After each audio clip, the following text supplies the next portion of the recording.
Bueno, bienvenidos una vez más a Camino de Libertad, a esta ventana que gracias a Dios y como dije a Radio Next y a la organización Libéralos Ya se nos ha dado para que sirvamos como de herramienta para que podamos discutir aquí temas eh, que nos ayuden a encontrar herramientas para construir caminos que nos lleven hacia la libertad de Venezuela. Por eso se llama, por eso nuestro nombre de Camino de Libertad. Como dije, tenemos como invitado esta noche al doctor Sosa Purua, Juan Carlos Sosa Purua. Él es escritor, empresario, editor y también tiene una columna en el diario Las Américas. Es autor del libro Apertura Petrolera, Oportunidad de Desarrollo, coautor de Crímenes de Lesa Humanidad, un enfoque venezolano, autor de un proyecto de ley orgánica de hidrocarburos para Venezuela, autor de la novela Cicatriz, nominada al Premio Planeta, al Premio Crítica Internacional Literaria de Ficción, etcétera. Ha intervenido como ponente invitado ante el Parlamento Europeo y a la Universidad Complutense de Madrid. Ha demandado al régimen del teniente Hugo Rafael Chávez Frías por graves violaciones a los derechos humanos ante la Comisión Interamericana de Derechos Humanos en Washington. Asimismo, ha demandado al teniente coronel y a sus cómplices por delitos de terrorismo y crímenes de lesa humanidad ante el Tribunal Supremo de Justicia de Venezuela, la Audiencia Nacional de España y la Corte Internacional Penal La Haya en Holanda. Recientemente ha sido fundador del movimiento por la dignidad y libertad de Venezuela, Fénix, y presentó su nombre como candidato presidencial. Como bien sabemos, también el invitado, el doctor Sosa Purua, es experto petrolero, ¿verdad? Eso nos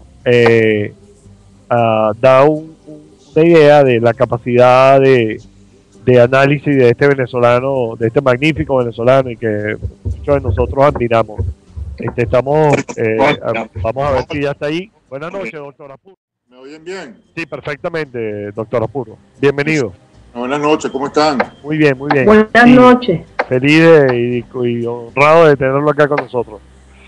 El placer es mío. Muchísimas gracias por la amable invitación, que de verdad me encanta estar en este programa. No, las gracias se las damos nosotros porque, como decíamos en la presentación, usted es una persona que tiene indudables capacidades y conocimiento de la grave situación en la cual Venezuela está envuelta en este momento y que nos puede ayudar a encontrar luces que nos ayuden a entender las salidas, sobre todo las soluciones a esta dificultad. La doctora Blanca Briceño, que está acá conmigo, y yo estábamos hablando en el preámbulo acerca de cómo el CNE convertido en el brazo electoral del régimen, siempre busca la manera de entorpecer y de acusar al sector opositor de cosas que a todas luces ocurren en cuantía mayor por parte del régimen. Doctora Purua. Bueno, efectivamente, el tema del CNE es un tema sumamente, digamos, importante, muy importante, al que desafortunadamente, pienso yo, no se le ha dado la importancia que tiene. Es decir, se ha subestimado muchísimo por parte de la dirigencia de la oposición el verdadero poder que tiene el CNE para transformar las realidades y cambiarlas completamente, ¿no? Eso es un poder que no se puede subestimar, porque definitivamente está blindado y está estructurado siguiendo pues unos parámetros sumamente profesionales por parte de personas que tienen décadas haciendo trampas para mantenerse en el poder, ¿no? Entonces, a mí me parece que uno de los principales temas que tenemos que abordar en este mes que nos falta para el 7 de octubre es poner muy en claro, tanto en la comunidad nacional como en la comunidad internacional, de cuáles son todos y cada uno de los puntos que están flojos en el CNE, es decir, los tornillos que están flojos en el CNE y que van a hacer que toda la estructura democrática se caiga, a menos que, bueno, que esos tornillos se aprieten, y en todo caso, cuando se caiga la estructura, si se llega a caer, bueno, que sepamos las razones por las cuales se cayó, ¿no? El argumento bajo el cual, la premisa bajo la cual se sostiene que hablar de estas cosas es equivocado y es promover la abstención, es un argumento que a mi parecer es totalmente errado.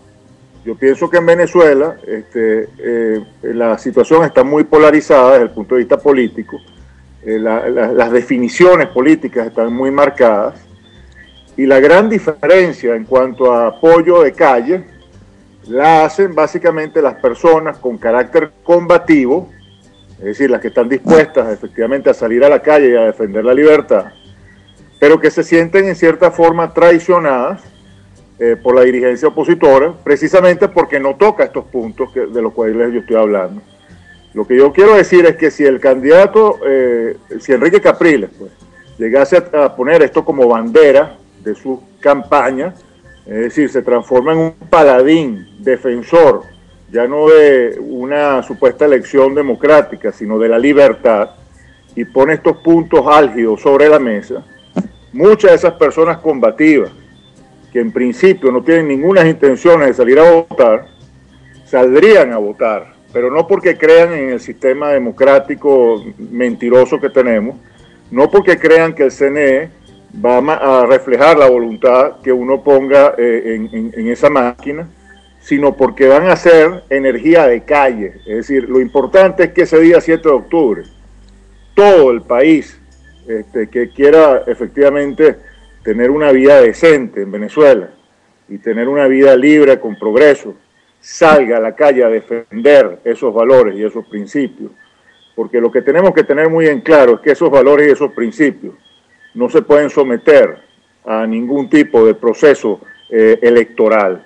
Es decir, esos son valores y principios absolutos, que si están mancillados, si están pisados y si están siendo violentados sistemáticamente desde las más altas esferas del poder, uno como sociedad tiene todo el derecho de salir entonces y defender esos principios y esos valores por la vía que sea. Es decir, no está escrito que tiene que ser una vía A o una vía B.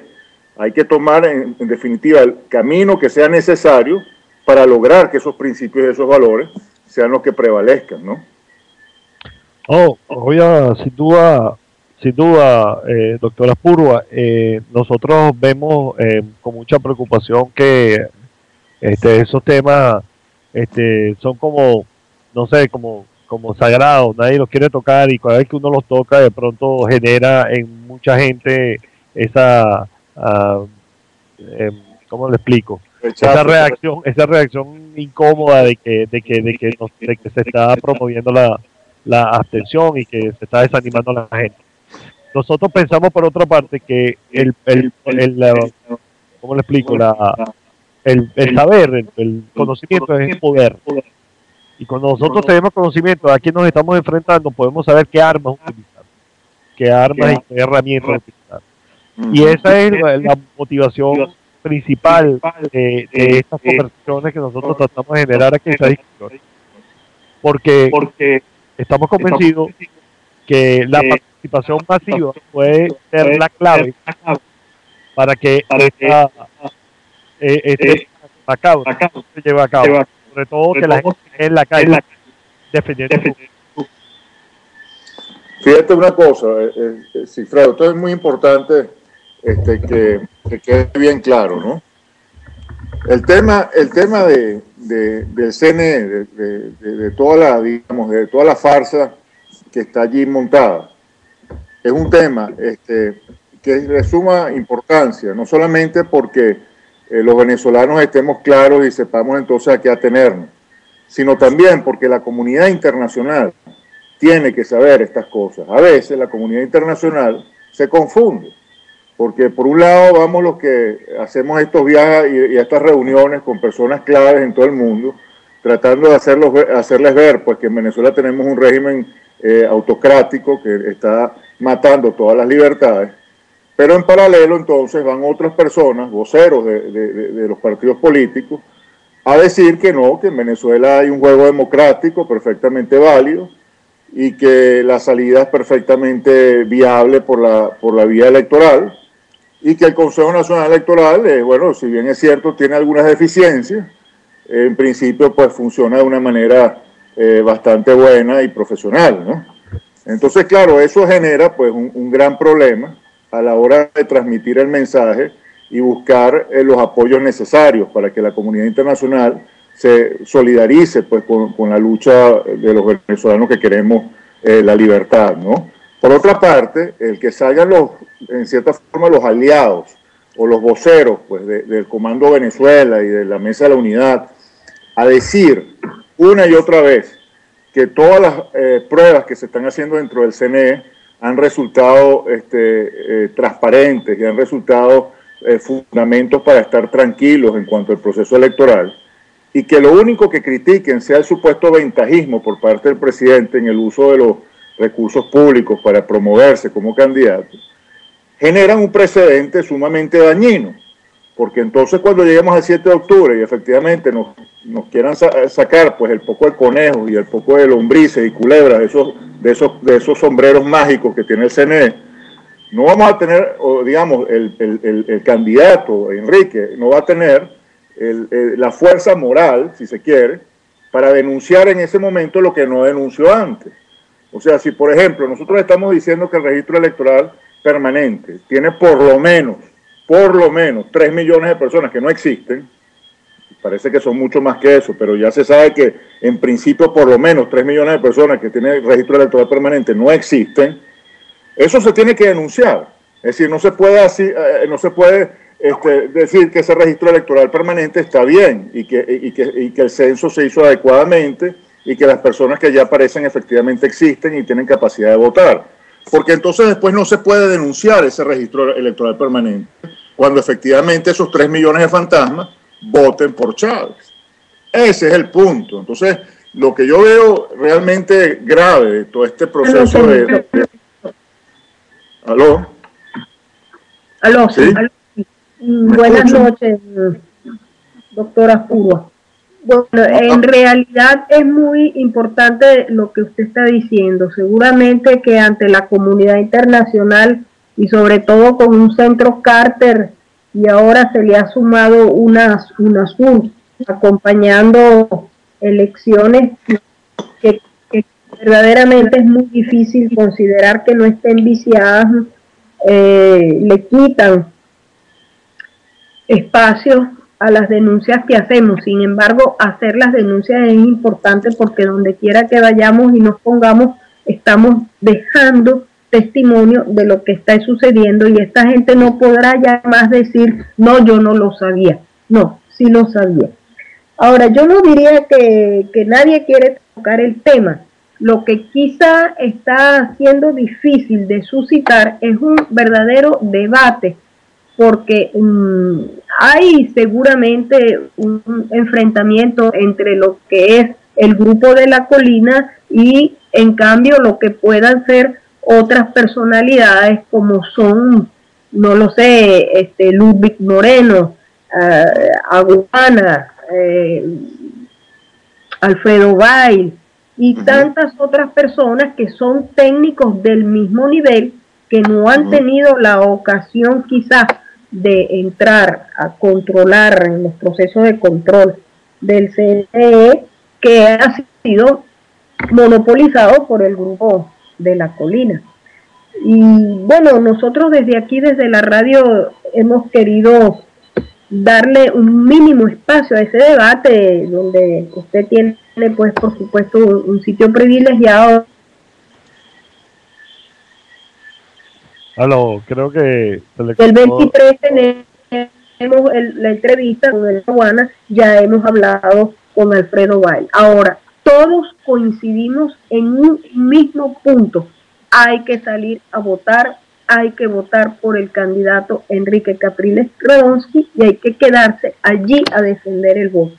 Yo pienso que este punto de convergencia de todas las vertientes debería ser un signo de que la gente en Venezuela está madura para un debate y para la verdad, porque son verdades las que vamos a decir allí. Me diga, doctor, por favor. No, creo que ese punto es absolutamente válido que usted está diciendo, sin embargo, si bien es cierto, efectivamente hay personas que están denunciando esto con muchísima propiedad, y usted mencionó alguno de ellos. Está, por ejemplo, también el de General Peñalosa, que viene escribiendo muy claros en cuanto a cada uno de los puntos que uno tiene que tomar en cuenta en este caso. Yo insisto en que todas esas voces, en cierta forma, se las lleva el viento cada vez que aparece, digamos, los que principalmente son ante los ojos del mundo, digamos, los dolientes más directos, que son el candidato a la oposición y su entorno más cercano. Si ese grupo está continuamente subestimando la importancia de estas denuncias y más bien tratan de taparlas y tratan más bien de hacer ver de que se puede perfectamente bien neutralizar las trampas simplemente teniendo testigos de mesa, ya están dando pues unas señales equivocadas, porque cuando hagan el fraude que supera cualquier posibilidad, cualquier tema de testigos, o sea, el fraude trasciende el hecho de los testigos, mucho más complejo que eso, y para confrontarlo se necesita mucho más que testigos. Si se limita la discusión a eso, a que bueno, todo eso es verdad, el CNE está mal, pero tenemos testigos y con eso nos protegemos, cuando nos metan el fraude, ¿qué va a decir Enrique Capriles? No va a poder decir nada, porque va a decir, bueno, si nosotros tenemos los testigos y el CNE está diciendo que ganó Chávez, y además ellos firmaron un acuerdo en el cual se comprometen a que lo que diga el CNE es misa, a que lo que diga el CNE es sagrado. Entonces, los luchadores por la libertad, por decirlo de alguna forma, bueno, tenemos la desventaja, porque una vez que el grupo político, principalmente doliente, si se quiere, ante los ojos del mundo, reconoce su derrota, en el caso negado de que lo hagan, y que Chávez resulte vencedor de acuerdo a los dictámenes del Consejo Nacional Electoral, y que se active el acuerdo que supuestamente firmó la MUD, en donde ellos se comprometen a respetar eso que diga el Consejo Nacional Electoral. Entonces, cualquier cosa que se haga después, alternativa a esa realidad, tiene muchas más montañas que escalar. Es decir, se hace mucho más difícil la lucha por conseguir lo que estamos buscando, que en definitiva ya sabemos qué es la libertad. Entonces, yo lo que estoy tratando de pedirle, si se quiere, pues a la gente de la Mesa de la Unidad y a la gente que está cerca de Enrique Capriles, es que comiencen a ser mucho más frontales con este tema y que no les dé miedo, porque yo he leído artículos de prensa de personas realmente cercanas a Enrique, a su grupo de trabajo, en donde prácticamente se burlan de nosotros, se burlan de aquellos que estamos haciendo las denuncias del fraude, desestiman completamente las pruebas que hemos sacado al aire. Salen personas con muchísima propiedad intelectual, gente que inclusive yo aprecio a título personal, bueno, demeritando completamente esas pruebas sin ningún fundamento técnico, es decir, simplemente dicen que esas pruebas que estamos sacando y que ha sacado SDATA y que ha publicado en publicaciones como el International Statistical Review, que son publicaciones de primer orden, las desestiman, dicen que esas pruebas no son contundentes y no son verdaderamente elocuentes de la realidad. Entonces somos nosotros mismos, o digamos la gente más cercana al candidato, los primeros que se están dando los tiros en los pies, en las piernas y al final al corazón, pues, porque están, digamos, sembrando el terreno para que efectivamente el fraude se siga cometiendo como se ha cometido en el pasado, dicho sea de paso, porque precisamente, y aquí quizás retomo un poco la introducción que estaban haciendo cuando comenzó el programa respecto a mi supuesta candidatura presidencial, y eso me da un espacio quizás también para aclarar ese punto nuevamente, reiterar las razones por las cuales yo decidí el año pasado poner mi nombre, si se quiere, en la palestra en este tema de las candidaturas presidenciales. Lo hice no porque yo tuviese ambiciones presidenciales, ni porque yo quisiese realmente competir en una carrera por la presidencia. Yo lo hice como último recurso para poner en el tapete y para que tanto los políticos de Venezuela como la comunidad internacional escucharan tuviese una plataforma para poder decir claramente que en Venezuela no existían las condiciones necesarias para llevar a cabo unas elecciones democráticas y libres.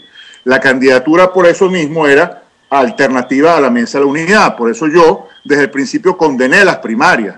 Yo decía, y como candidato precisamente para poner el dedo en la llaga, decía claramente, señores, si van a hacer unas primarias, ¿por qué tienen que hacerlas con el Consejo Nacional Electoral y todos sus vicios?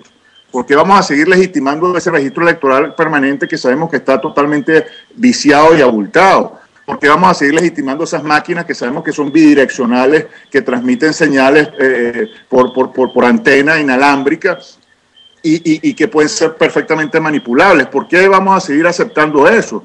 ¿Por qué vamos a seguir aceptando que de 5 rectores, 4 sean chavistas y 1 todavía no se sepa exactamente qué es lo que es? Definiendo los cronogramas, definiendo cuáles son las mesas aleatorias, definiendo cuáles son los procesos que se van a seguir, definiendo los calendarios. ¿Por qué vamos a seguir nosotros permitiendo eso? Si esas primarias se pueden hacer perfectamente bien siguiendo procesos alternativos que demuestren que se pueden hacer unos procesos electorales por vías distintas. No me quisieron escuchar y ahí se lanzaron sus primarias y legitimaron todo aquello. Entonces, bueno, yo tal como decía al principio, si no están dadas las condiciones, evidentemente yo no me voy a estar inscribiendo en ningún CNE porque yo no voy a estar legitimando ese CNE otra vez.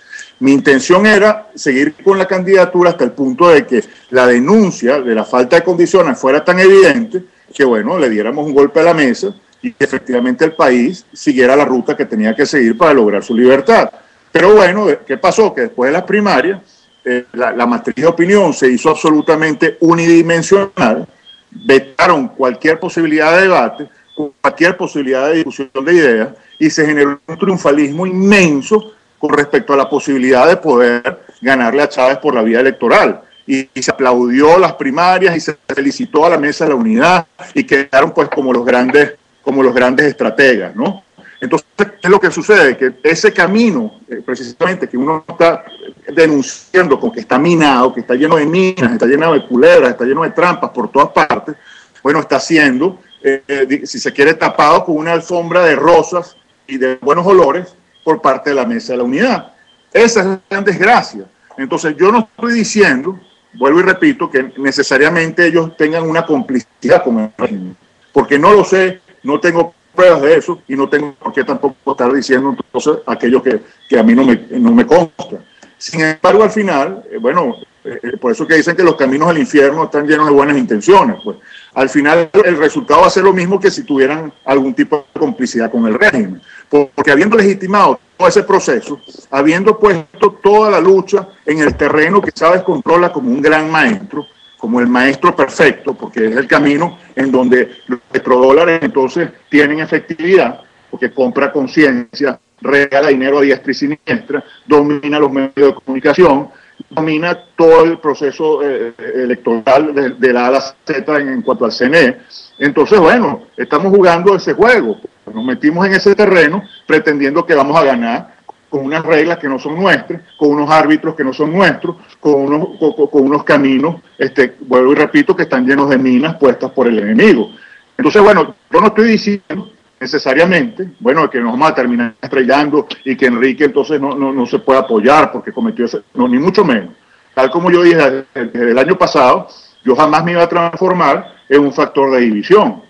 Y desde el momento en que retiré mi candidatura no es otra cosa que apoyar a Enrique Capriles y decirle a la gente, inclusive a la gente de mi más cercano escenario, la gente de mi equipo, la gente que en un momento determinado siguió lo que yo venía diciendo, estoy invitando a que respalden a Enrique, que salgan a votar, así no crean en el proceso, así no crean en nada de esto y en el pasado se hayan abstenido, porque sí soy un convencido de que si salimos todos ese día a la calle vamos a tener mucho más poder para defender entonces bueno, la libertad cuando traten de negárnosla. Estoy partiendo de la base en todo este argumento de que efectivamente Enrique Capriles está actuando de buena fe y no le van a temblar las piernas a la hora de defender su victoria. Pero bueno, es un acto de buena fe que uno está depositando sobre él. Yo espero realmente que eso sea así.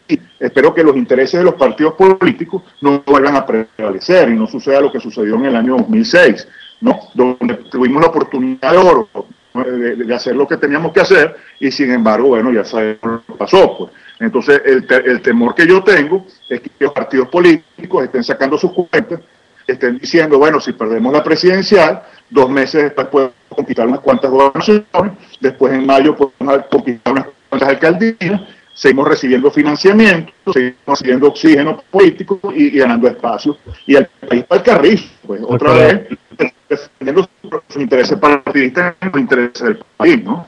Ese es el gran temor. Doctora Purra, disculpe lo interrumpa.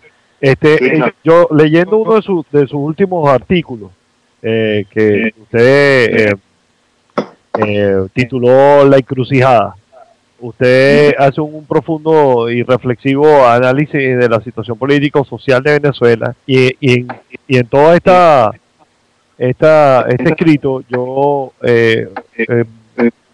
tengo tengo una pregunta acerca de uno de los tópicos, que era la firma de la MUD, o por parte de la MUD, no del candidato presidencial, sino de la MUD, del acuerdo del CNE. Y usted lo mencionó hace rato, pero yo quisiera que por favor nos dijera de qué manera, o sea, cuál es la gravedad de esa firma y de qué forma eso nos afecta, y qué podemos hacer nosotros como ciudadanos para defendernos de eso.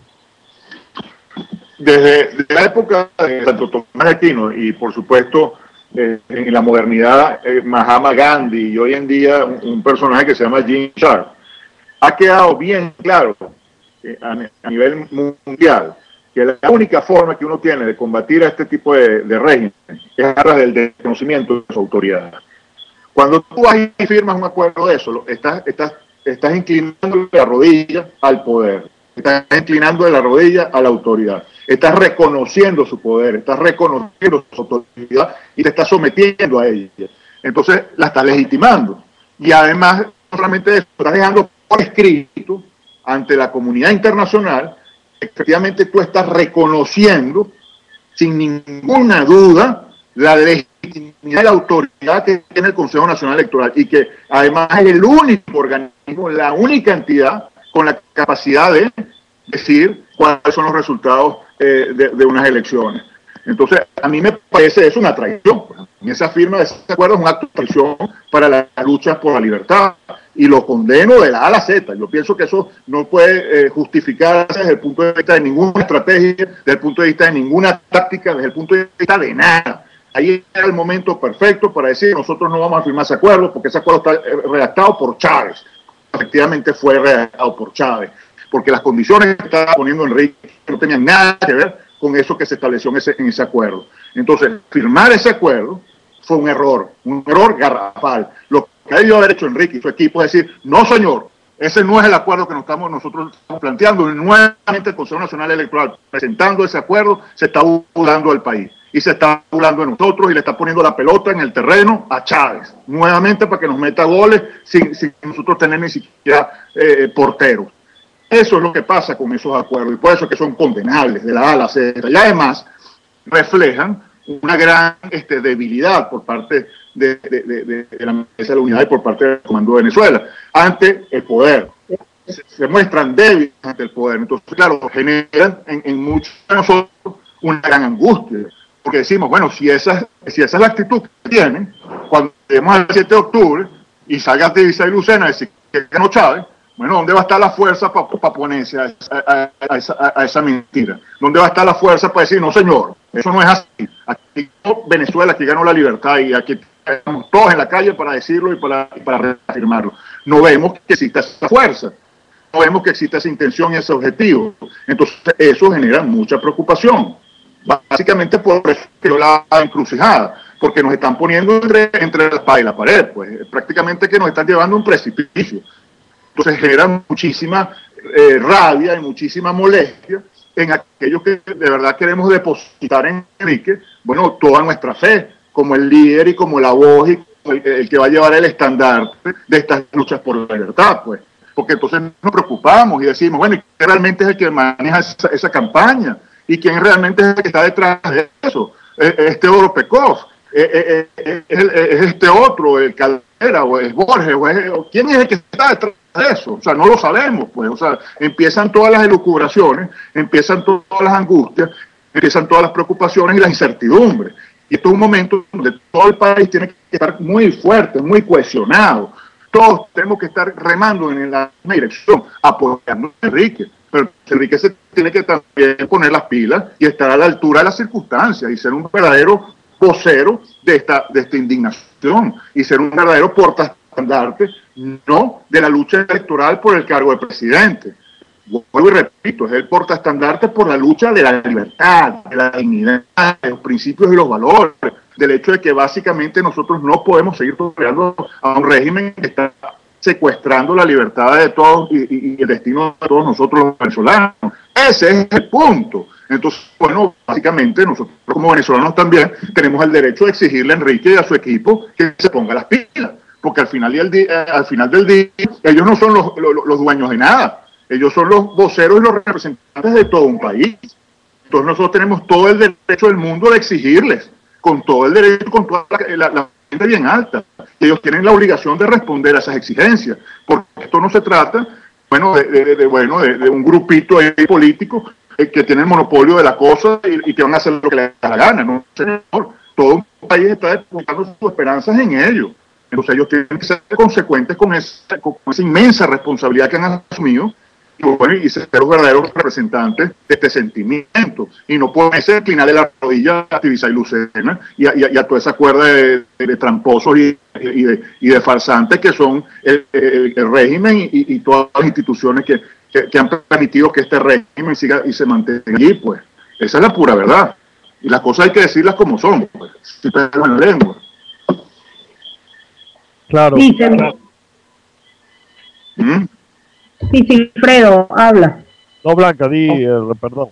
No, bueno, doctor, sí, realmente, seguramente que este escrito suyo mueve el corazón de un venezolano libertario.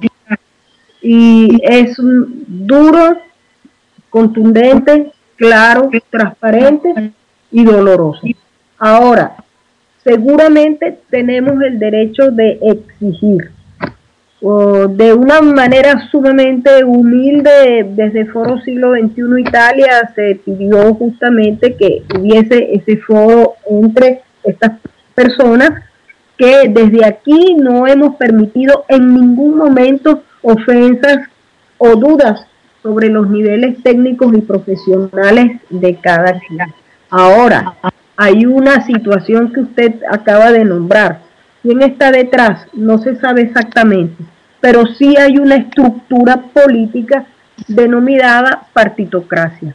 Ahora, esta partitocracia, que no nos quiere oír, tendrá entonces que responsabilizarse en 6 años de un oprobio y de un usurpador y de un castrocomunismo, nazifascismo, fundamentalismo, que quién sabe hasta dónde pretenderá llegar esa enfermedad mental de un individuo, de querer someternos a 28 millones de personas, bueno, de 120.000 muertos más, porque son 20.000 por año, y ya llevamos un genocidio que yo defino físico, moral y cultural.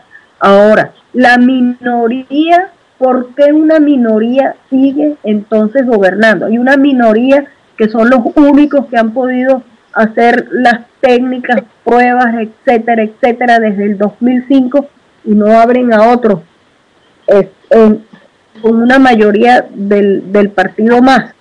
Entonces, ¿cómo nosotros podemos enfrentarnos a esta minoría para que abra a un debate?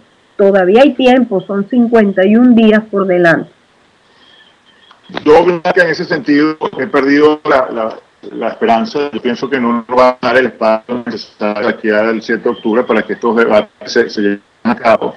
Mi experiencia personal, puedo decir que no fue nada grata. Yo conseguí muchísima radicalización y antagonismo por parte de las primeras personas que deberían más bien ser trasladas. Siento que este país desgraciadamente como que no ha terminado de tocar la realidad, no ha terminado de conectarse con tierra, por decirlo de alguna manera, y desafortunadamente estos pequeños grupos políticos son los que dominan los medios de comunicación social, los principales programas de televisión y de radio, los conductores de televisión y de radio de esos programas están totalmente alineados con esos grupos políticos. Entonces se crea una sola matriz de opinión. Yo recuerdo cuando yo comencé con esto, que el editor de uno de los principales periódicos del país comentó en una reunión en la cual estuvo presente uno de mis mejores amigos, claramente diciendo que me iban a dar una letra del periódico, o sea, que me iban a poner ni una sola línea en ese periódico, que es uno de los principales periódicos del país.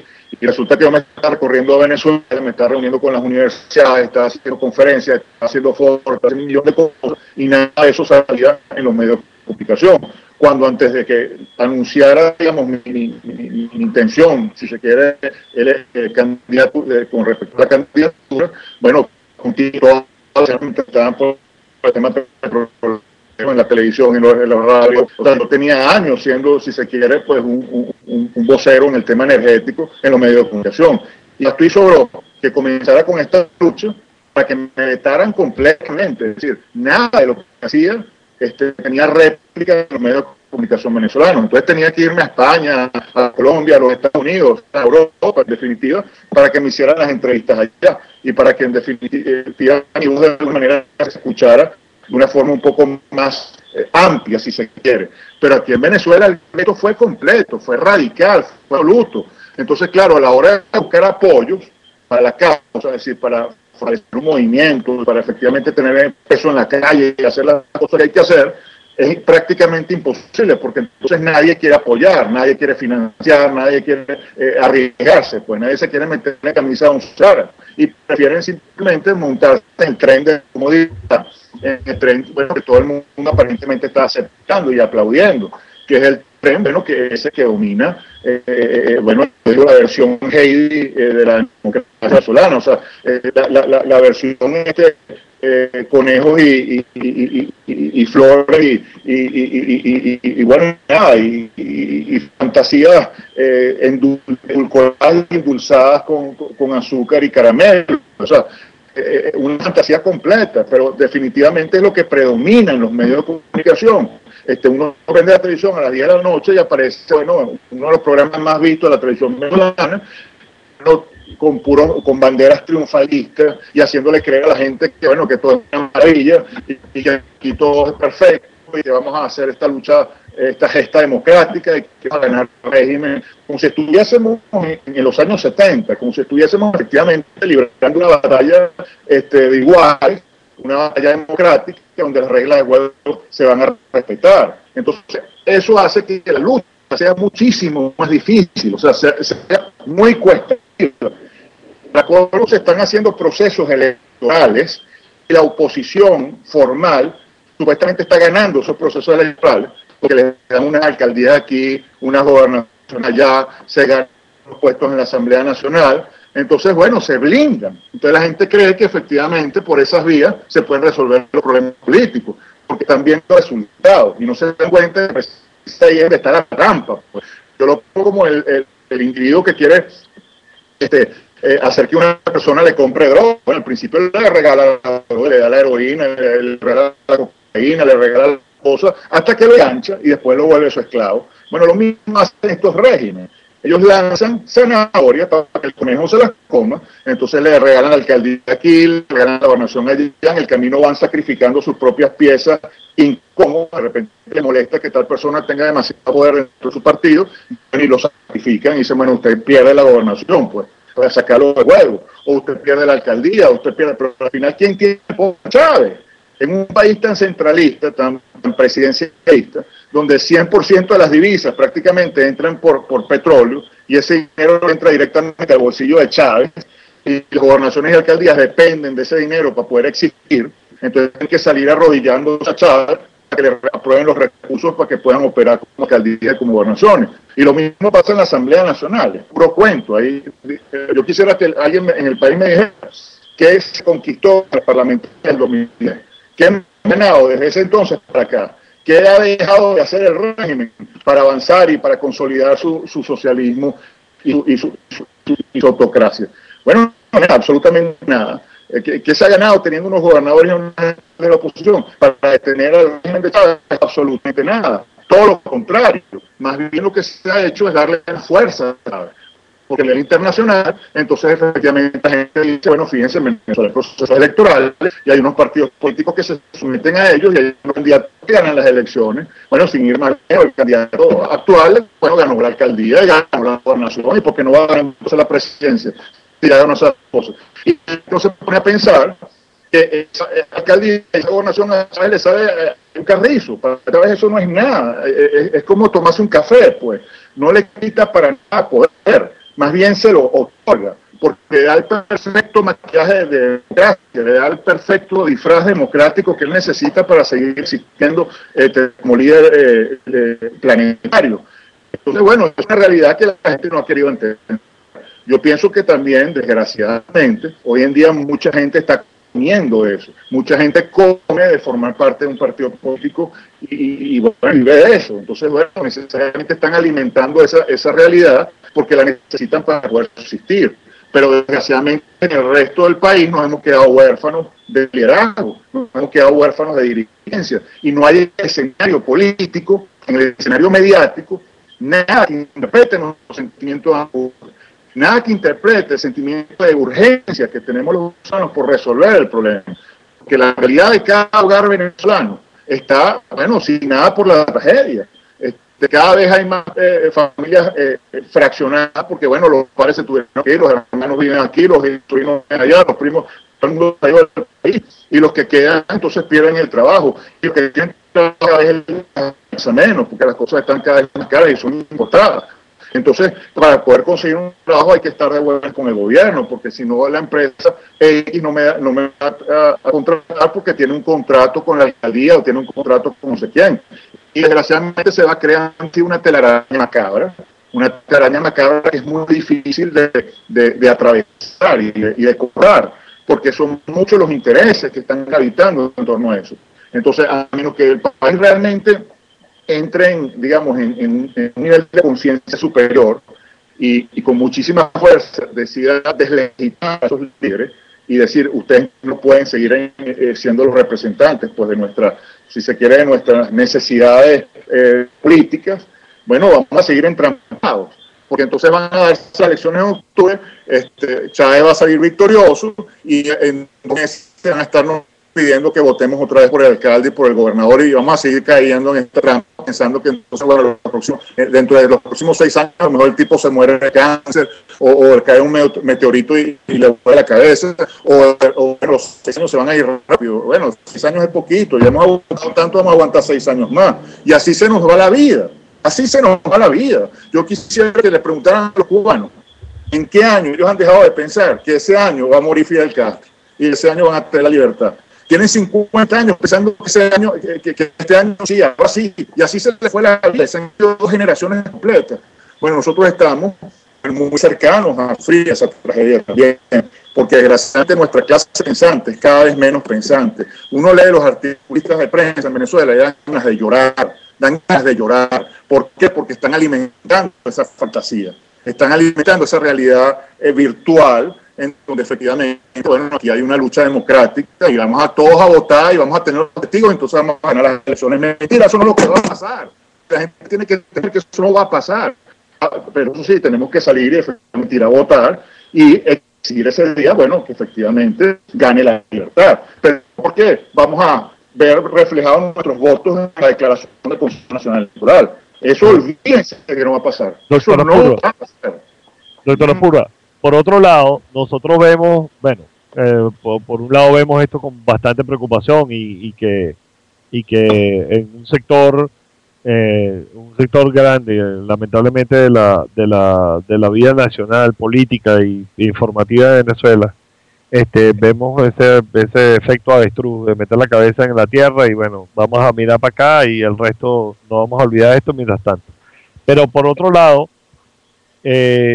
personalmente he visto al candidato Capriles, que ha comenzado a atacar al usurpador de Miraflores de manera frontal, despegándose un poco de esa estrategia de no confrontación que en meses pasados tenía la MUD, incluso desobedeciendo arbitrarias órdenes como la de que quítate esa gorra porque esa gorra no me gusta, porque la gorra tiene una bandera de Venezuela, etcétera, etcétera, es estupideces.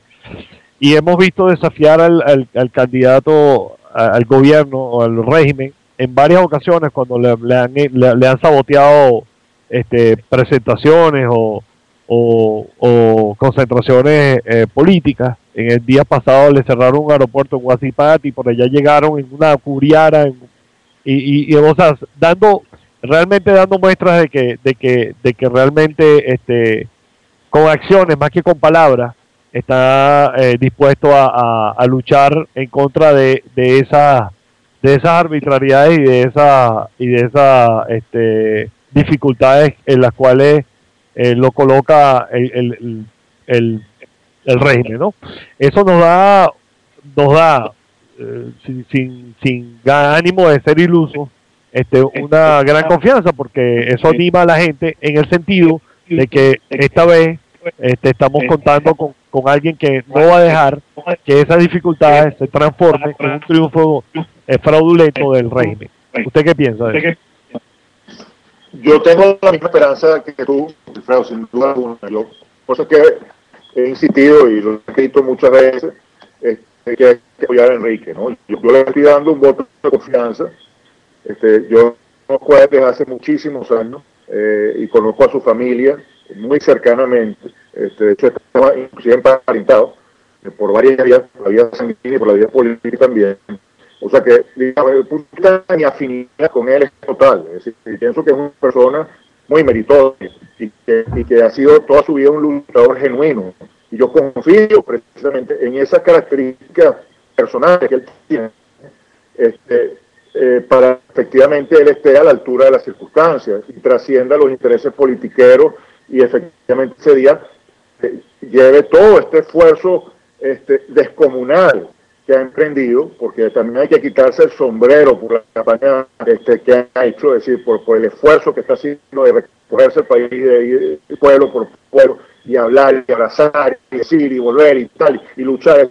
Eso es encomiable, es una cosa que hay que reconocer y que hay que aplaudir y que a mí en lo personal me genera muchísima satisfacción y lo aplaudo y digamos, y la fe que tengo es que en definitiva él ha estado metido al principio muy en el terreno político y ha sido muy exitoso en ese terreno.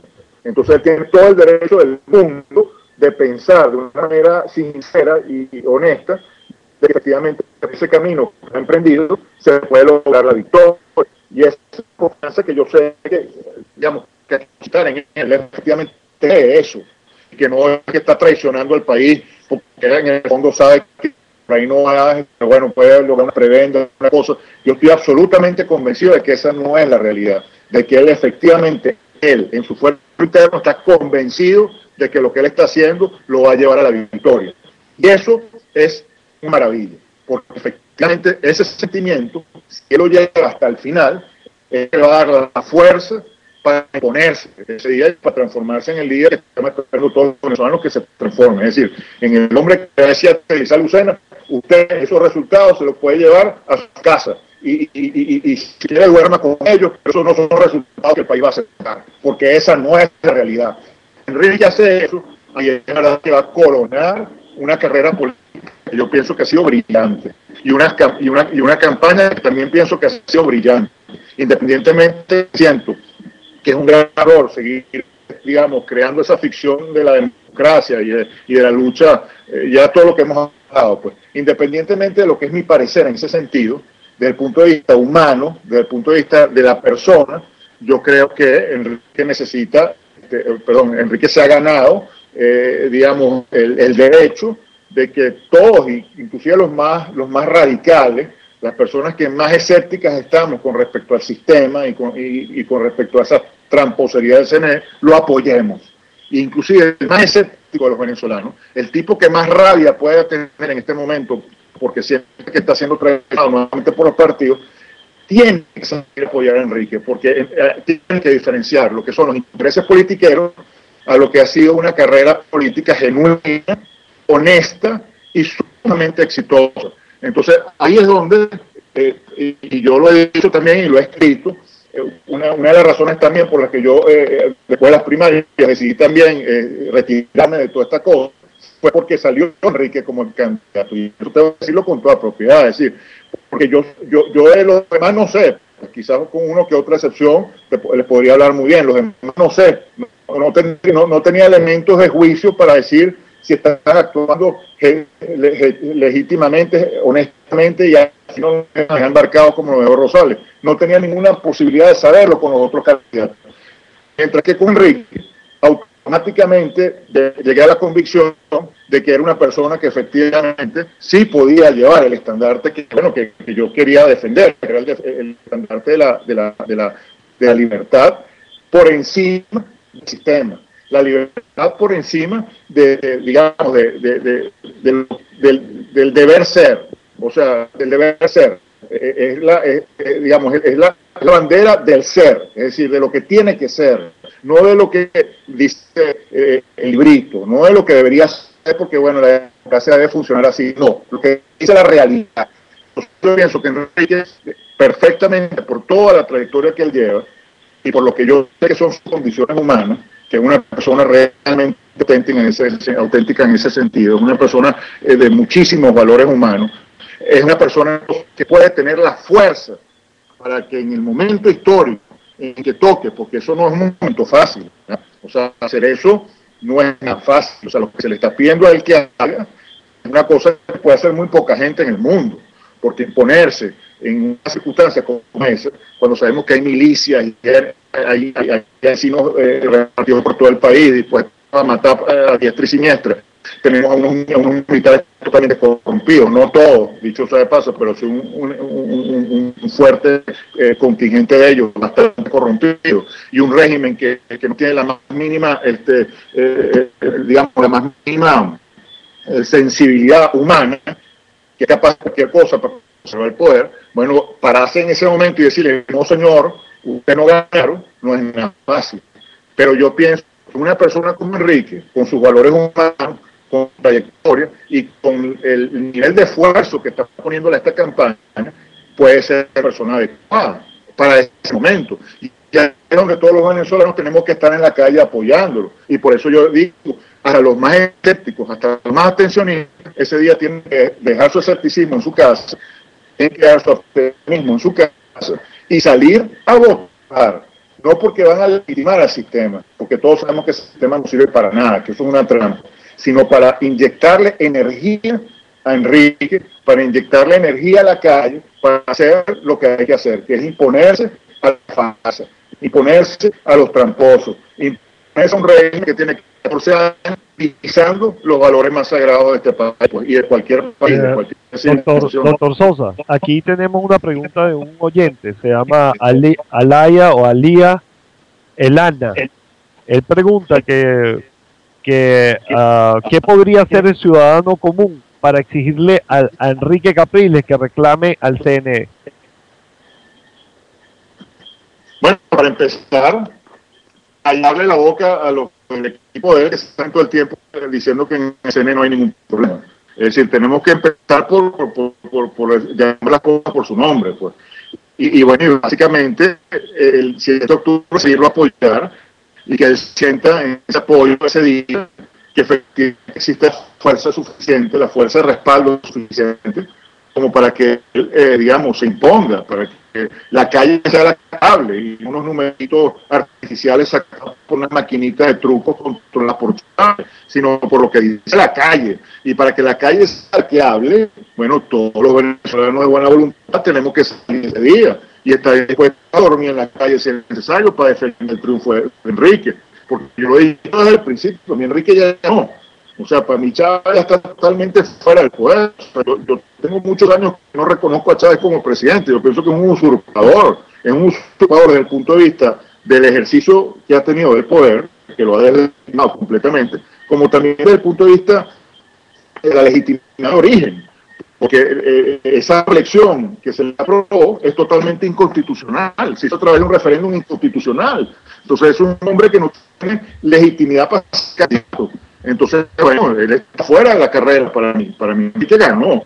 Entonces ese día se tiene que imponer. El 7 de octubre es el día, digamos, formal de su coronación, donde el día dice, señor, aquí el presidente de la República ya no es este señor, el presidente de la República se llama Enrique Capriles Radonsky, y esto es lo que se va a hacer. Pero para que él pueda hacer esto, digamos, para que cuando lo haga tenga éxito, bueno, el país entero tiene que respaldar. Y ahí es donde mi punto se tiene que, digamos, evidenciar lo que yo vengo diciendo hace muchos años, que Chávez ya perdió la mayoría hace años. Ahí está digamos, el soquete de Schemmel diciendo que el 67% del país aprueba la gestión de Chávez y que la diferencia entre Chávez y Enrique... Doctor Apurro, disculpe que lo interrumpa. Lo voy a desconectar un momento y lo voy a volver a conectar porque ahí la comunicación se corta mucho para ver si se refresca un poco y lo podemos escuchar mejor. Un segundo solamente. Ok. Ya lo llamo. Bueno, aquí estamos tratando de llamar al doctor Apurro porque tenemos aquí un problemita con el audio y ya lo estamos llamando de nuevo, a ver si se mejora la comunicación. ¿Aló? Ahora sí. Ajá, disculpe que lo haya interrumpido. No, lo que te decía es que básicamente este personaje macabro Schemmel hoy publicó una encuesta patética en donde dice que el 67% de Venezuela aprueba la gestión de Chávez y que la diferencia entre Chávez y Enrique es de 18%. Eso no se lo cree ni su mamá, pues. Y sin embargo, bueno, ahí está la encuesta. Entonces, tratando de sembrar pues esa matriz de opinión, no solamente en Venezuela, sino a nivel mundial. De tal manera que cuando ellos metan su fraude, nadie puede decir nada, porque las encuestas lo venían cantando de antemano. Y ahí es donde operan los millones y los miles de millones de dólares que tiene Chávez para repartir a diestra y siniestra y comprar la conciencia que le dé la gana. El mismo fenómeno de los narcotraficantes, que tienen comprado todo el sistema judicial del mundo y por eso es que la droga sigue siendo el principal negocio del planeta. Bueno, pasa lo mismo, pues este señor con esos petrodólares compra la conciencia que le dé la gana. Pero entonces la única forma de neutralizar ese tipo de matriz de opinión, esa vileza, ese veneno que están imprimiendo esas encuestas, es con la calle. O sea, la encuesta tiene que ser la calle, tiene que ser tan evidente el respaldo a Enrique el 7 de octubre en la calle, que no haya encuesta, que no hayan resultados de Tibisay y Lucena, que no hayan declaraciones de Diosdadito y de todos esos personajillos del régimen que van a salir a defender lo indefendible. Bueno, la única fuerza que nosotros podemos tener ante eso para imponernos es el respaldo que le demos a Enrique en la calle. Por eso es que el 7 de octubre es tan importante desde el punto de vista simbólico. O sea, ese tiene que ser el día que hasta el perro de peluche de la casa tiene que salir a votar, pues. O sea, tiene que salir a votar todo el mundo. Doctor Apurro, sí. Aquí por nuestra página de Facebook, la doctora Ivonne Caldera Lolet le tiene una pregunta, que cómo debería dirigir la auténtica oposición capitalista liberal, el que gobierne con Capriles, el ñangarato decide del chavismo si Chávez. Yo lo que entiendo aquí es de que si la solución del problema venezolano se fundamenta realmente en que el país tiene una cultura socialista y que el capitalismo liberal es la solución, debería ser esa la solución del país. Es lo que yo entendí. Y discúlpeme la doctora si no interpreté bien su pregunta. Yo pienso que Enrique y cualquier persona, digamos, que sustituya a este oprobioso régimen, la única manera que va a tener para gobernar es a través de la aplicación de los principios, digamos, de gobierno que han funcionado en los 5 continentes. Es decir, que no dependen de una idiosincrasia, que no dependen de un nivel de desarrollo X, sino que sabemos que si se aplican, funcionan, ¿no? ¿Y cuál es esa fórmula? La fórmula es básicamente darle apertura completa a la creación, al poder creador que tienen los individuos de una sociedad. Es decir, el Estado tiene que básicamente transformarse en una palanca para que la sociedad sea la que conduzca los procesos. Entonces ahí, evidentemente, que se tienen que aplicar los principios que funcionan. Hay que hacer una apertura amplísima a las inversiones internacionales para que vengan todas las empresas del mundo a invertir en Venezuela, y bueno, y eso se traduzca entonces en prosperidad. ¿Por qué se traduce en prosperidad? Bueno, porque esas inversiones que se hagan generan empleo, y la gente cuando tiene empleo tiene poder adquisitivo, y cuando hay poder adquisitivo, entonces la gente que comercializa y que produce productos, pues puede venderlos, y los puede vender cada vez en mayores cantidades, y todos ganamos. Entonces de eso se trata, pues, y mientras más productivas sean las empresas, más impuestos pagan, y mientras más impuestos pagan, más ingresos tiene el Estado entonces para cumplir las funciones que le corresponden a un Estado, que básicamente son seguridad, defensa, administración de justicia, algo de infraestructura, salud y educación. Todo lo demás tiene que estar en manos de la sociedad, pues, de los individuos que conforman la sociedad.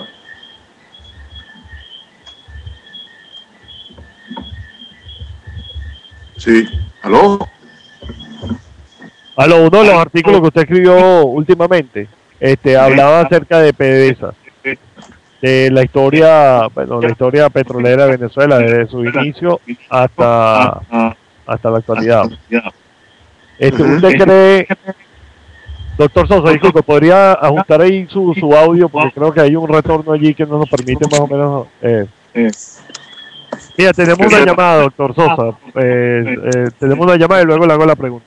Bienvenido, buenas noches, está al aire.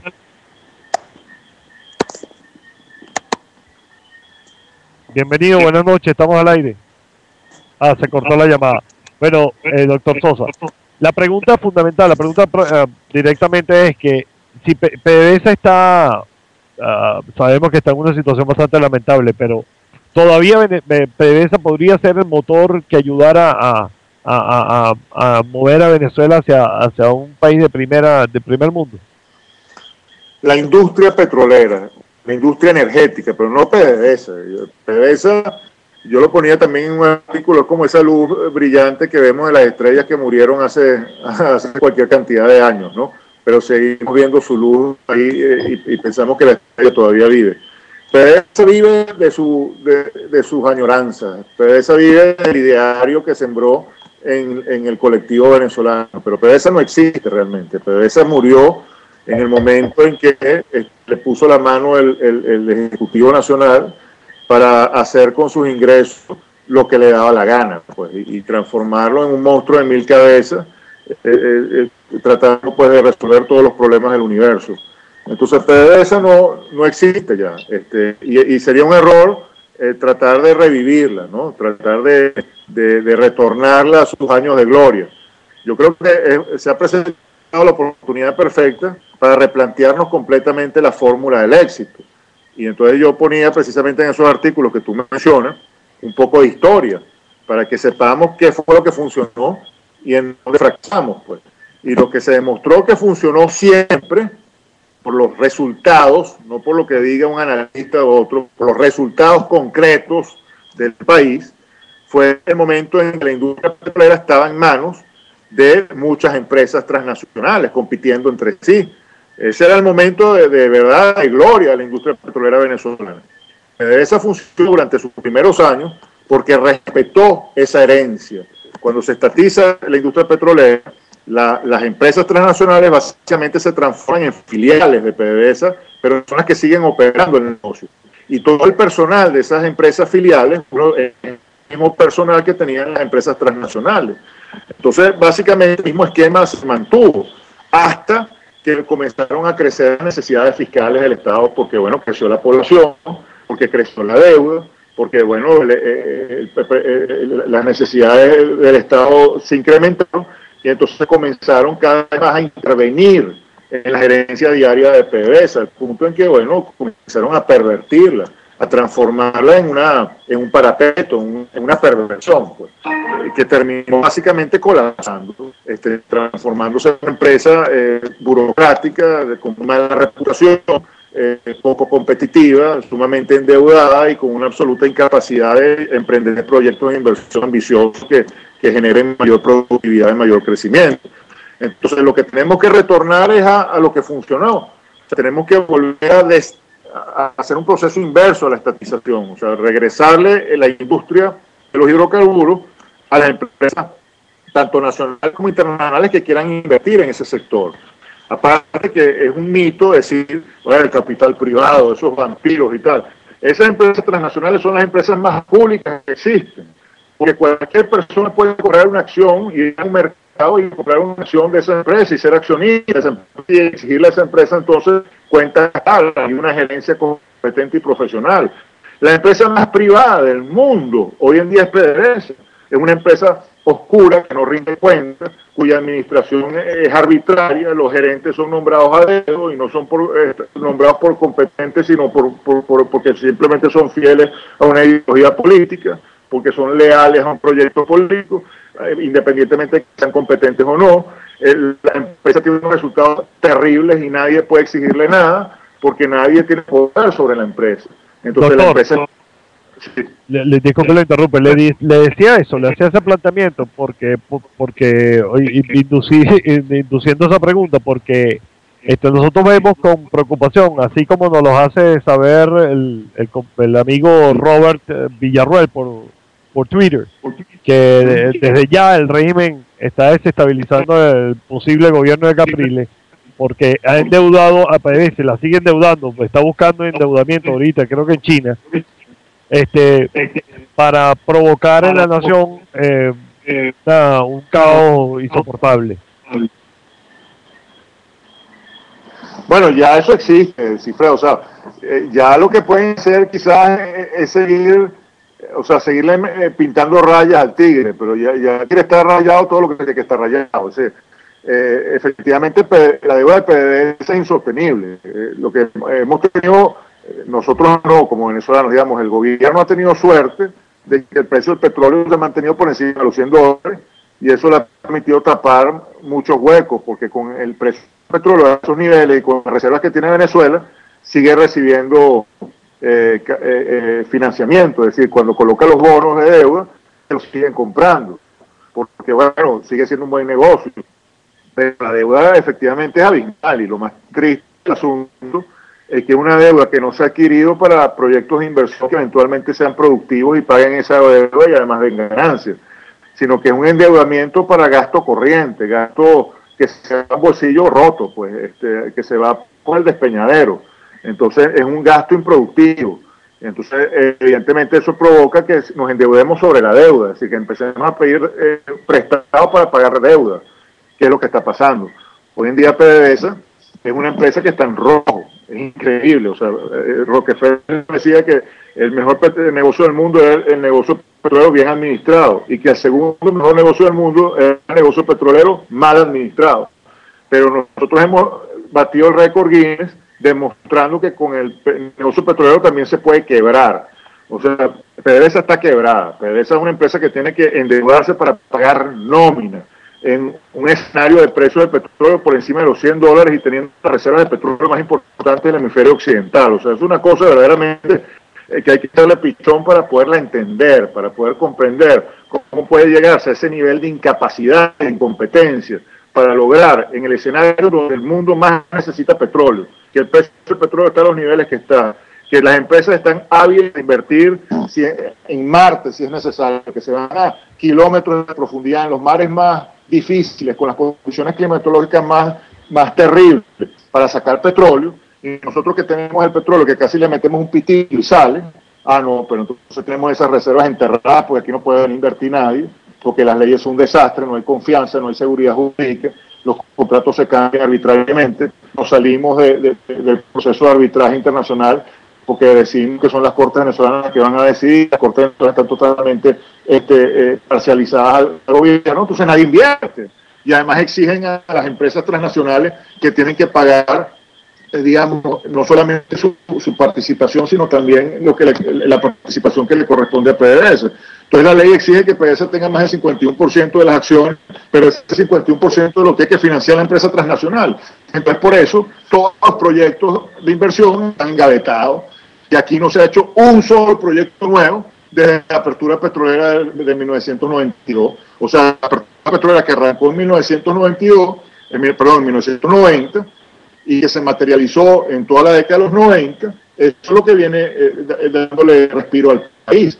Porque desde que llegó este gobierno, ni un solo proyecto nuevo se ha materializado. se han firmado cartas de intención, se han anunciado con bombos y platillos nuevas asociaciones y nuevas socios y nuevos proyectos, pero nada se ha materializado y no es ningún secreto la razón por la que no se materialice. No se materializa porque no están los incentivos, no están las leyes, no está la confianza, no está el clima político, no está la competitividad. En gas, tenemos la quinta reserva de gas más importante del mundo y no sacamos gas, tenemos que importar gas de Colombia. Entonces, por Dios, tenemos las principales reservas de petróleo del mundo, pero tenemos que importar gasolina porque las refinerías están en tal estado de falta de mantenimiento que ya no podemos procesar gasolina en Venezuela. Entonces la compramos a precios internacionales para regalarla aquí o para que se la lleven de contrabando a Colombia. Entonces, por Dios, es una verdadera tragedia. Por donde se mire es una tragedia. Entonces, efectivamente, el gobierno que reemplace a esta pandilla de pillos que hemos tenido durante 14 años, efectivamente tiene un reto titánico por delante.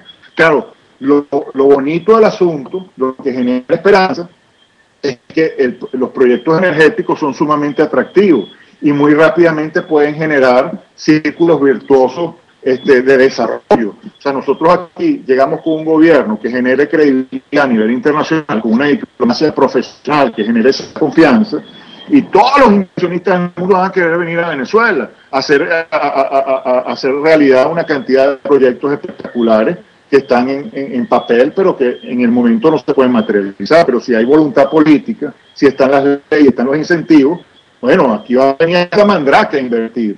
Y eso va a generar, pues evidentemente, muchísimos recursos para que el próximo gobierno tenga las herramientas necesarias para ser exitoso. Si además aplica, bueno, incentivos sociales, sigue, por supuesto, ayudando pues, en las principales necesidades que tiene el país, que son muy profundas desde el punto de vista social, y evidentemente aplica fuerza y mucho control a la delincuencia. Pues, o sea, un gobierno con autoridad en ese sentido, pero sobre todo autoridad moral, legitimidad en ese sentido, bueno, puede hacer cosas extraordinarias en un lapso de tiempo relativamente corto, porque además muchos venezolanos no van a volcar a apoyar ese proyecto y a tratar de que efectivamente la cosa funcione, que el camine como debe ser, ¿no? Blanca. Bueno, doctor, verdaderamente muy exhaustiva su explicación. Sin embargo, digamos que también hay otra esperanza. Amén de que probablemente la revisión de muchos contratos internacionales, aunque nos hayamos salido del CIDEI, son 10 años de todas maneras que duran los periodos para ese total retiro y para no sufrir los reclamos que ya tantas empresas están haciendo a Venezuela por falta de cumplimiento de sus palabra dada en contratos firmados. Pero también hoy en día se considera en el primer mundo que una de las grandes alternativas para salir de la gran crisis en que está sumida en estos momentos, por ejemplo, Europa, es justamente las nuevas energías, las energías alternativas. Y creo que allí nosotros tendremos abundancia de posibilidades como desarrollo, quiero decir. Bueno, Blanca, la primera parte, el tema de los convenios que se han firmado, ¿no? Muchos de esos convenios son ilegales, es decir, violentan frontalmente la Constitución y la ley venezolana y van a tener que ser revisados. Y uno se va a tener que sentar en una mesa de negociación con esas partes que contrataron con Venezuela y hacerles entender pues que los contratos no pueden mantenerse digamos en los supuestos que se negociaron, y entonces habrá que renegociarlos y llegar a términos efectivamente ganar, en donde la República no resulte para nada perjudicada, sino todo lo contrario. Eso se puede hacer con una gran diplomacia y con profesionales detrás de los procesos, ¿no? Yo en ese sentido no abrigo ninguna duda, o sea, tengo toda la certeza de que perfectamente se puede llevar a buen puerto, con unos buenos negociadores y con gente presente detrás de esas negociaciones. Por respecto al tema de efectivamente la alternativa, esta cosa que usted está mencionando, bueno, eso es el futuro, está asignado por unos procesos tecnológicos espectaculares que van a poner esas energías alternativas, por supuesto, en un primer orden. Pero falta mucho todavía para eso. Las energías alternativas apenas ocupan el 5% del consumo energético del mundo.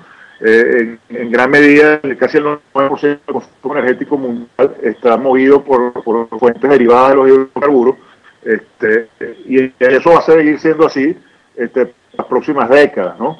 Lo cual abre unas ventanas de oportunidad muy grandes para Venezuela, sin por supuesto descuidar las inversiones que se pueden hacer también en investigaciones, en desarrollos en las energías alternativas, porque también tenemos muchas variables competitivas, comparativas, en ese sentido. O sea, nosotros tenemos mucho viento, tenemos muchas cosas, tenemos mucha madera, muchas condiciones agrícolas inclusive para fabricar combustibles alternativos.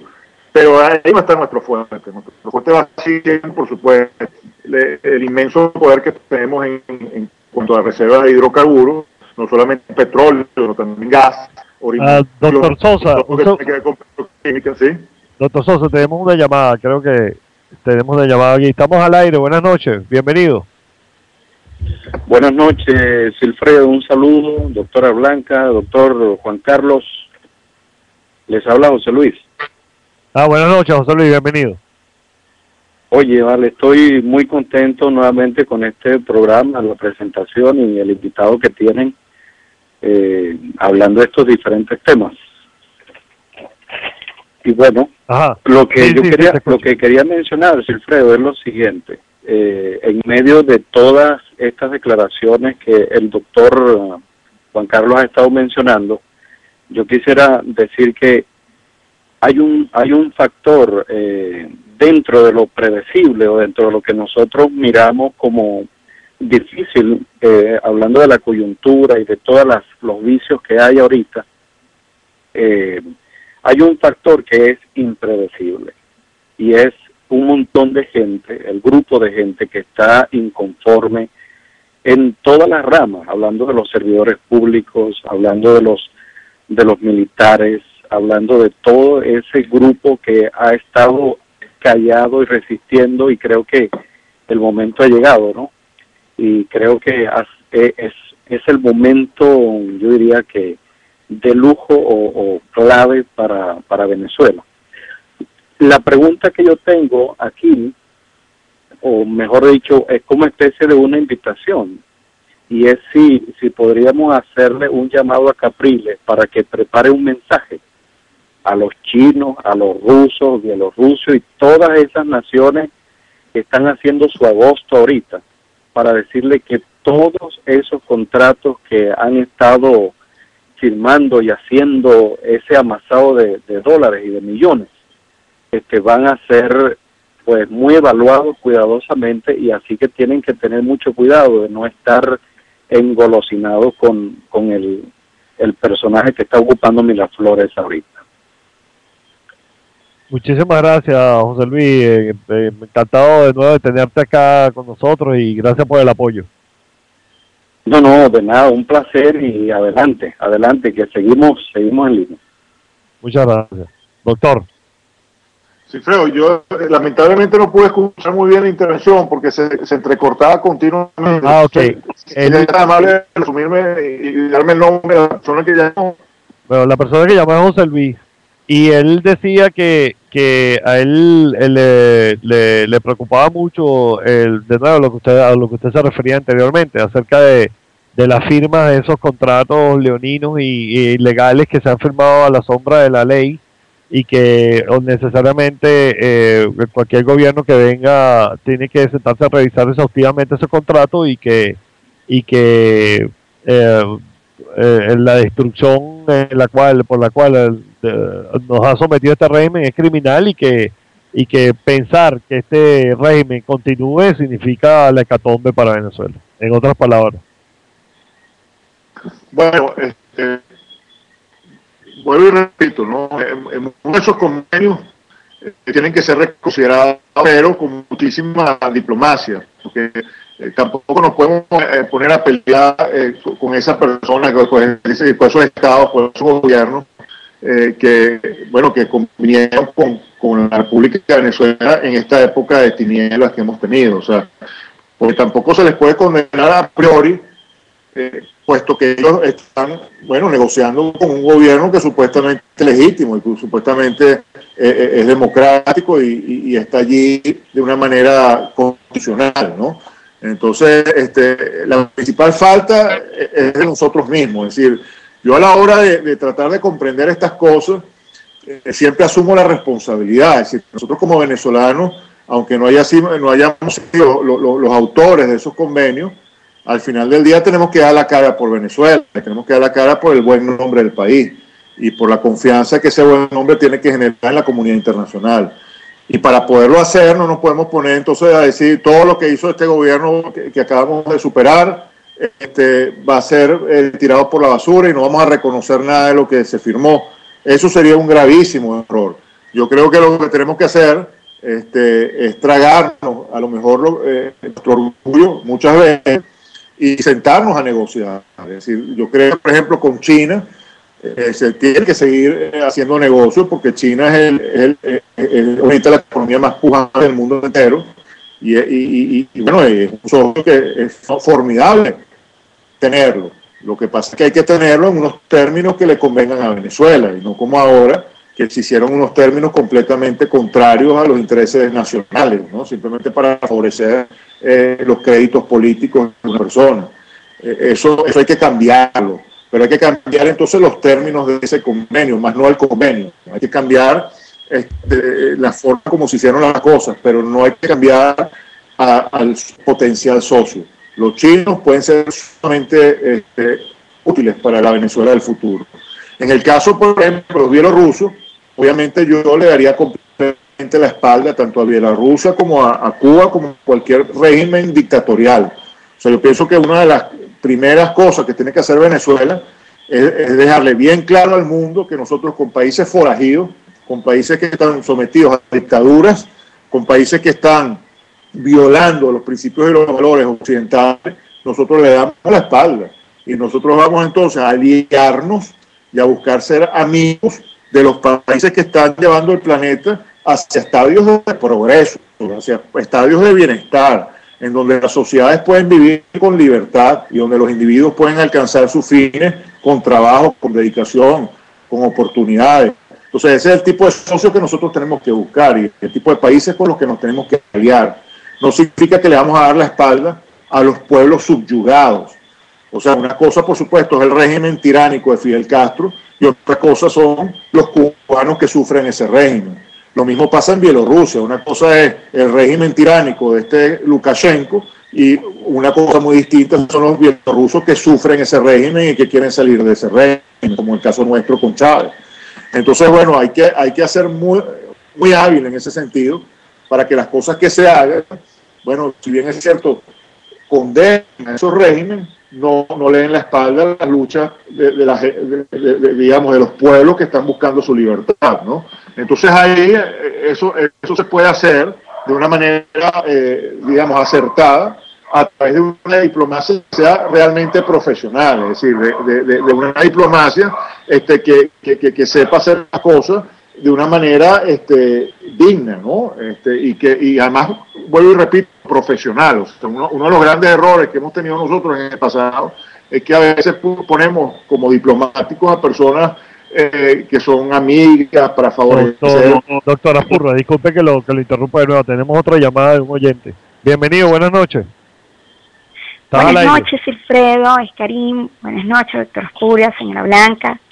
Buenas noches, bueno, disculpe que los interrumpa un poco. Lo que pasa es que pues siento este deseo de como decía la señora Blanca, ¿no? Decía, bueno, tenemos esperanza, ¿no? Y en medio de esta esperanza, pues yo estoy llamando desde Miami, con una mente muy positiva y quererles decir a todos nuestros paisanos alrededor del mundo que en Miami, en la Florida, se está trabajando para llamar la atención de los medios internacionales el día 7 de octubre. Estamos trabajando para hacer una movilización masiva a lo largo y ancho de la Florida. Y yo sé que nuestros hermanos en Georgia, en las Carolinas, también están trabajando para lograrlo, para ir a votar en New Orleans. Entonces, para esto, les quiero informar acerca de una página, los invito a todos que visiten esta página web que es de Miami para New Orleans, y ahí pueden tener información de todos los eventos que se están realizando en ciudades como en Weston, en El Doral, en Kendall, Fort Lauderdale, todas las reuniones que estamos haciendo para lograr que este evento sea masivo. Mañana viernes vamos a tener una reunión en el área de Kendall, en el restaurante Don Criollito. Los esperamos allí, van a las 7 de la noche. La dirección es la 120-39 Southwest y la 132 Court en Kendall. Están invitados y decido llamar porque cada uno de nosotros somos voces y necesitamos que nosotros seamos entes multiplicadores de buena voluntad, de positivismo. Vamos a lograr este cambio y el cambio pues comienza con cada uno de nosotros. Entonces, bueno, espero mañana que mucha gente esté motivada y los que no pueden votar, pues motivar a aquellos que sí pueden, y en el nombre de Dios pues vamos a lograr este cambio trabajando cada uno de nosotros en común acuerdo y con la ayuda de Dios, ¿ok? Buenas noches, bendiciones y saludos para todos. Muchísimas gracias, Karin. Doctora Purro, yo no sé si usted escuchó a Karin. Karin está llamando a la participación de los venezolanos en Miami. Bueno, la escuché perfectamente y de verdad que aplaudo esa iniciativa. Me parece que ese ejemplo que está haciendo Karina, que están demostrando allá en Miami, es un ejemplo que se tiene que replicar en todos los estados del mundo donde haya venezolanos. Es decir, yo creo que todos los venezolanos que están viviendo afuera en este momento tienen que organizarse como lo está haciendo Karina y su equipo y la gente allá en Miami, y ustedes en Bahamas, en fin, o sea, la gente que en definitiva está buscando la manera pues efectivamente de convertirse en una fuerza de libertad y que lo están demostrando además con tanta dignidad. Yo he conocido muchos venezolanos alrededor del mundo que verdaderamente en sus escenarios privados están haciendo cosas muy importantes por estas luchas que estamos emprendiendo, ¿no? Que estamos llevando a cabo. Muchas veces son personas anónimas, ¿no? Que digamos, inclusive ponen más profundo los silencios, ¿no? Y el anonimato, y están haciendo cosas extraordinarias. Entonces yo de verdad aplaudo a todas esas iniciativas y creo que de verdad hay que hacer llamados para que todos los venezolanos que estén hasta en la China, en donde sea, pues en Bulgaria, en Singapur, se organicen y bueno, y ese día 7 hagan sentir su fuerza, hagan sentir su voz. En Miami tengo entendido que se están organizando para ir a Nueva Orleans y tal, y de alguna manera hacer acto de presencia en los centros de votación. Eso me parece maravilloso. Y si no se van a Nueva Orleans porque no pueden y se quedan en Miami y el consulado del Carrizo no les abrió y no les permitió, igual tienen que hacer presencia en las calles, tienen que hacer manifestaciones frente al consulado, frente a la embajada, y quizás inclusive a entidades estadounidenses, en Washington, por ejemplo, y sea el Departamento de Estado, y sea lugares emblemáticos, ¿no? Al Capitolio, y hacer manifestaciones ahí en pro de la libertad y en favor pues, de las luchas que se están llevando a cabo. Eso es importantísimo, porque una parte fundamental de la tarea que hay que hacer tiene que ver con abrirle los ojos a la comunidad internacional, porque el nuevo régimen, o sea, el nuevo gobierno que hay en Venezuela, para que pueda funcionar realmente necesita el apoyo de los países del planeta, de la comunidad internacional. Eso es vital, eso es importantísimo, sobre todo porque si algo ha hecho este régimen es gastar cualquier cantidad de dinero del erario público en comprar conciencia a nivel de entidades internacionales. Entonces tienen representantes muy efectivos en todos los organismos internacionales, en la OEA, en la Corte Penal Internacional, en el Parlamento Europeo, en los grupos de lobby, en el Congreso estadounidense. En todas partes tienen, digamos, personas infiltradas ahí haciendo trabajo en favor de Chávez y el régimen, ¿no? Y eso pesa a la hora de hacer, claro, a la hora de hacer estas cosas, eso pesa muchísimo. Pues Seguramente.